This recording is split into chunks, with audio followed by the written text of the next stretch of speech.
Hello दोस्तों, मेरा नाम मनोज कुमार। आज इस वीडियो में जानेंगे कौन सा घातांक बड़ा है। देखिए, दो घातांक के हमने क्वेश्चन ले रखे हैं। ये 2 की घात 3 है, ये 2 की घात 3 है और कोष्टक में घात 3 दे रखा है। इन दोनों में देखना कौन सा घातांक बड़ा है। देखिए, पहले वाले घातांक को देखते हैं। इसका मतलब क्या है, यानी ये 2 दे रखा है, इसके बराबर घात दे रखी है 3 और घात के ऊपर घात दे रखी है 3। तो इसका मतलब क्या होता है, 2 के ऊपर 3 की घात कितनी है, 3। और कितनी बार है, 3 बार। कितनी बार है, 3 बार। तो 3 बार लिख लिया, ठीक है, बराबर करके। अब देखिए, घातों का गुणा हो रहा है तो 2 की घात हो जाएगी 3 तिया 9, 9 तिया 27।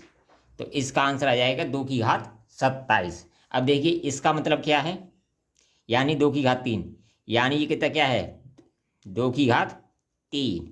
कितनी बार है ये, 3 बार। तो 3 बार लिखेंगे इसे, 2 की घात 3 गुणा 2 की घात 3। ठीक है, लिख लिया। अब देखिए, बेस सेम हो तो घातें जुड़ जाती हैं, बेस सेम हो तो घातें जुड़ जाती हैं। तो हमारा बेस 2 2 है, सेम है, तो ये घातें जुड़ जाएंगी। 3 और 3 6 और 3 9। तो 2 की घात 9 इसका आंसर हुआ। और वैसे भी देख लेते हैं कि सही है या ये गलत है। अब देखिए, 2 की घात 3 का मतलब क्या था, यानी 2 को 3 बार, इसका मतलब क्या हो गया, 8। इसी तरह इसका मतलब हो गया 8। इसी तरह इसका मतलब हो गया 8, यानी 2 को 3 बार लिखेंगे तो 8। तो ये हो जाएगा 512। और इसका भी मतलब 512 ही होगा। लेकिन इसका मतलब, यानी ये कितने हैं, 9। 9 घात पर 512 है और इसकी है 27। तो ये वाला अगर 512 है, 512 3 बार गुणा करेंगे, 3 बार गुणा करेंगे तो ये करोड़ों में संख्या बन जाएगी। इसलिए ये वाला घातांक हमारा बड़ा है, ये वाला घातांक हमारा छोटा है। क्योंकि इसकी 27 घात थी, इसकी 9 घात है, इससे ये 3 गुना है। यानी 512 का हम 3 बार गुणा कर दें